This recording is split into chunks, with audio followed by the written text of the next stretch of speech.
أعوذ بالله من الشيطان الرجيم. بسم الله الرحمن الرحيم.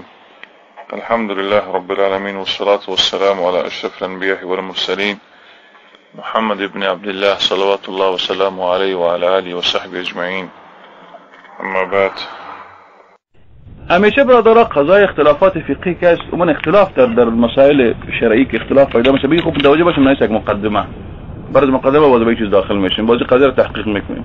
و من وقتی که ما درباره قضای صحبت میکنیم مسائل شرعی در اسلام در این مسائلی است که در این اختلاف مطلقاً گنجایش نداره و اکثر مسائل است که مرتبط به عقیده میباشه مطلقاً اختلاف در این گنجایش اصلا نداره. اختلاف مثلا گنجایش مثلا مسائل مؤمن بهی است که در اختلاف کردن مثلا در این مسائل ایمان به الله، ایمان به رسول صلی الله علیه و سلم، ایمان به ملائکه، ایمان به جنات، ایمان به نار، به جهنم، ایمان به عذاب القبر، ایمان به معجزات رسول صلی الله علیه و سلم، همه چیزهایی است که مؤمن بهی است. نمازهای پنجگانه است، روزه ماه مبارک رمضان است، زکات است، حج است، جهاد است. اینا همه چیزهایی است که مطلقاً از کسی انکار کردن نمیتونه. اینا چیزهایی است که معلوم من الدین بالضروره. یعنی کسی از این کار اگر کسی از این انکار کرد طبیعت از دایره اسلام بیرون میشه. این مطلقاً این مسائل کسی اختلاف نمیپذیره، گنجایش نداره اختلاف دیگه. خوب دیگه متوجه باشید. بعضی مسائل که اختلاف میپذیره و اختلاف از باب تنوع است، چیز کمی علمی است، از خاطر احتمال داره کمی اذهانتون خوب باز کنن خوبتر از چیز. بعضی مسائل که از اختلافات در اختلاف فقهی داخل میشیم. بعضی اختلافات فقهی که دو نوع است. یک نوع اختلاف فقهی است اختلاف تنوع است و اختلاف نیست. در قدر ظاهر اختلاف معلوم میشه اما اختلاف نیست. رسول الله صلی الله علیه و آله یک کار مثلا به چند شکل انجام دادن. مثلا بگونی مثال ما در حدیث میخوانم از رسول صلی الله علیه و سلم که دعای استفتاح نیست بعد از نماز وقتی که میگه الله اکبر. این دعا از رسول الله ثابت است، سبحانك اللهم وبحمدك وتبارك اسمك وتعالى جدك ولا اله غيره. این ثابت از رسول صلی الله علیه و سلم. این ثابت است اللهم باعد بيني وبين خطاياك كما بعدت بين المشرق والمغرب، اللهم باعد بين الى اخره. این دعا از رسول الله ثابت است. یعنی به ایمان اوقاتی بده که رسول الله صلی الله علیه و سلم وقتی که نماز شروع کردن به افتتاح نماز به سبحانك اللهم شروع کردن.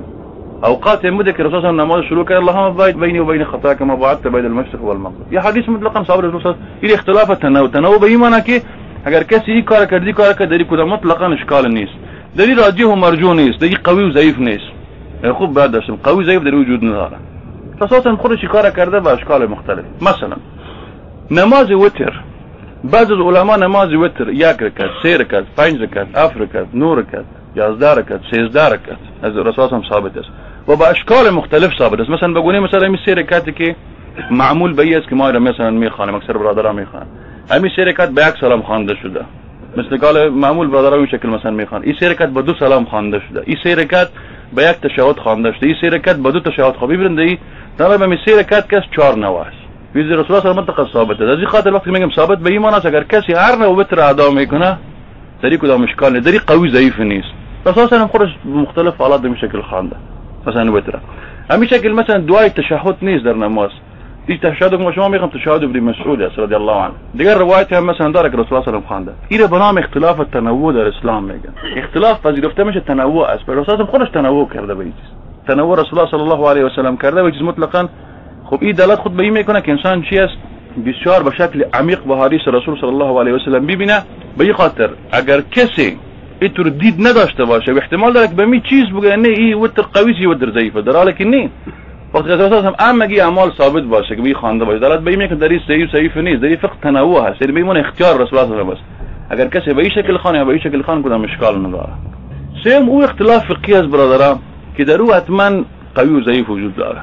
ایج احتمال از این نیست که او گنجایش او حق یکی از 2 3 نیست، 2 3 حق نیست، مثلا تنوع در اون نیست. خب آل موقف ما چی باشه از چیزا موقف ماشه طبیعت در قسمتی که مطلقاً اختلاف نمیپذیر انسان متمسک به قرآن و سنت می باشه و کسی که با چیز مخالفت میکنه احتمال داره مخالفت با این مخالفت خود دایره کفر داخل شه. انسان جدی می باشه در قضایی که اختلاف مطلقاً نمیپذیره. در قضیه که اختلاف تنوع است انسان سینه فراخ داشته باشه، باید داشته باشه، دیگه چیزی نیست. همین اسلام همی است. ما از طرف الله مکلف هستیم، ما توسط نفس هوا و اجدال خود مکلف نیستیم. ما مکلف به هستیم که اوامر الله عزوجل به سر باید برسانیم. این دو. سوم اختلافات فقهی است که در او ضعیف و قوی وجود داره. این رای قوی است، رای ضعیف است. خب در این حالت مسلمان باید چین و تعامل داشته باشه و بعض اختلافات تنوع نیست. در او حتما یک رای قوی است، یک رای ضعیف است. خب در این حالت مسلمان چی موقف داشته باشه در قبال برادر مسلمان خود؟ مثلا بگونیم مثال من یک مثال براتون مثلا میدم. در حدیث رسول صلی الله علیه و سلم درباره خواندن نماز که دست خود با کجا ماندن رسول الله صلی الله علیه و سلم، در جای حدیث رسول صلی الله حدیث میایه که رسول صلی الله دست به زیر ناف مانده. حدیث از علی اون روایت میشه. بعضی حدیث به اومده که رسول صلی الله علیه و سلم بالای ناف خود بین سینه و بین ناف. بعضی حدیث ابن خزیمه رضی الله عنه روایت میکنه به کتاب صحیح خود که روایت میکنه که رسول وقتی نماز میخواندن دو یک دست به دست بالای سینه میگذاشتن، یعنی به شکل مطلقاً بالای سینه دست گذاشتن. بیاد رسول صلی الله علیه و ببینید سه روایت زیر ناف آمد، بالای ناف آمد. کلگی روایت وجود داره. این چیز از کسی انکار کردن نمیتونه. کتب حدیث از مالامال از این چیز. خب آره سوال به پیدا میشه که نمی اختلاف کس این اختلاف تنوعی است، یعنی هر کس میتونه هر کار کنه، اینجا ماند یعنی در این کدام قوی و ضعیف وجود داره. و این اختلاف کس اختلاف بعض علما به این هستن که اختلاف تنوع نیست، در این حتما قوی و ضعیف وجود داره. اصلا بعضی کسان میگن زیر ناف قوی است، بعضی کسان میگن سر ناف، اصلا بعضی کسان میگن سر سینه قوی است. منام شکل حدیث میرسونه که حدیث به سر سینه قوی است. خب حال سوال به این پیدا میشه که تو به یک برادر مسلمان ته میبینی وقتی که ما با مت یک مشکل مثلا مواجه شدیم که یک برادر مثلا به او حدیث عمل میکنه که حدیث ضعیف است، اما تو به حدیث عمل میکنی که حدیث قوی است. دیگه چی نوع باید معامله باید باشه؟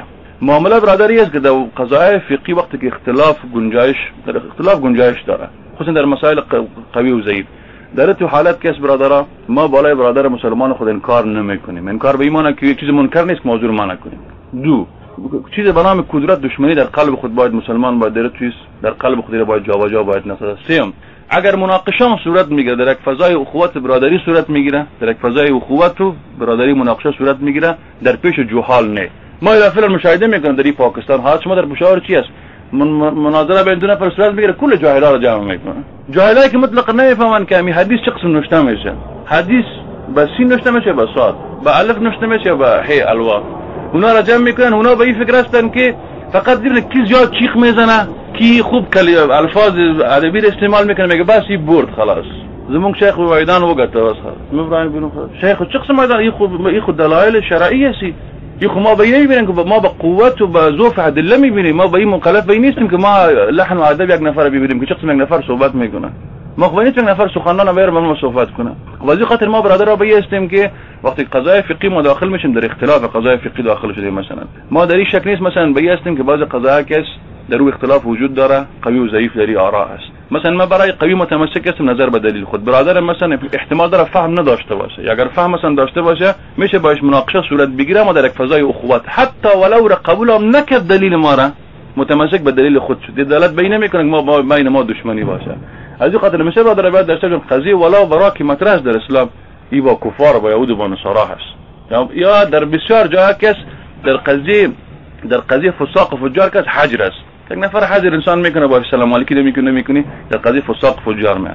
اما در غیر از مسائلی که مثلا مطرح میشه خب این کلگی برادرها کلگی راجع به این میشه که انسان باید اسلام خوب این نیست. بعضی کسان میگن فلانی کس بسیار ذهن باز داره، نه این چیزا را بگذار نکسو. این فقط دید اسلامی کار داره که انسان عمیق باشه با مسائل اسلامی. من براتون یک مثال براتون میزنم.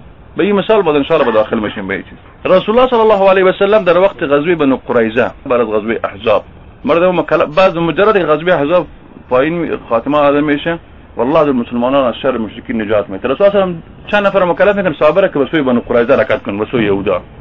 خبرشان میگه که لا یصلین احدکم العصر الا فی بنی قریظه. یکی از شما نماز عصر نخوانه مگر در کجا؟ در منطقه بنو قریظه که منطقه یهودا بود. اینا وقتی که نزدیک منطقه بنو قریظه میشن میبینن که آفتاب در حالت غروب است. صحابه ببینن دی دو تقسیم میشن. میبینن رسول الله زنده است در مدینه و این حدیث است. اینا مأمور به می هستن که شما نماز عصر نخوان مگر در بنو قریظه. ایده صحابه میگن که ما نماز عصر میخوانیم به خاطر که نماز فعلا چی میشه آفتاب نزدیک است که غروب کنه. اینا به این هستن که رسول الله مقصد به این نبوده که شما حتما اگر نمازم قضا شه، مقصد از این بوده که شما به سرعت خود بنو قریظه برسانید. ایده دیگه صحابه میگن نه رسول الله گفته به شما نماز عصر در بنو قریظه بخورین ولو قضا هم شه. خب ایده نماز خواندن، ایده نماز نخواندن، رفتن به بنو قریظه خواندن نماز. یعنی نماز اینجا قضاش رفتن به اون خواندن. وقتی که اردو فریق پیش رسول الله صلی آمدن که ما خی کار کردین، گفت شما در ثواب هستن، اینا در ثواب است. ببینین ایره به نام چی میگن؟ به نام فقه الخلاف، دانش خلاف میگن. ما اسلام کلی برادران مسخرگی جور کردیم ماله. ببینین در بین صحابه اختلاف بود در این مسائل، اختلاف ببینین گنجایش در این مسائل داشت. یکی دیگر اگر مثلا ما تو حالت رو خوبه مثلا یا شمشیرا رو میکشیم، یکی دیگر کافر و مبتدی و فاسقی که دیگر از اسلام میکشیم خلاص. در حدیث رسول صلی الله علیه و سلم در صحابه است که ما با سفر میرفتیم، عده ما در سفر در وقت ماه مبارک رمضان عده روزه را میخوردن، عده نمیخوردن. هیچ صحابه میگن که بالای دیگه خود ما عیب نمیگرفتیم. مثلا دو نفر از سفر میکنیم به یک جای، مثلا ما روزه را میخورم، را میرم رمضان برادرم نمیخوره روزه. نه با انتقاد نه روز انتقاد نمی. چرا؟ به خاطر که صحابه کار کرده بودن در پیش رسول الله صلی الله علیه و سلم. رسول الله چیزی نگفته بود در این رتبه. این دلالت به این میکنه که دیگه گنجایش در اسلام برادرها وجود داره. از این خاطر ما بیستیم که عمق باید در مسائل باید چالم داخل شد. از این خاطر ببینید لا تقف ما ليس لك به علم. یا امر الله عز وجل است که ما چیزایی را که نمیفهمیم نباید به مردم فتوا بدیم. یک کسی مثلا از واجبات نماز خود بی‌خبر است، از سنن نماز خود از تمام چیز بی‌خبر است. از این خاطر مردم وقت فتوا میدن، بسیار مسائل مردم فتوا نه بسیار خیلی متوجه به این باشین در این مسائل شرعی که میشه ما متبع دلیل هستیم.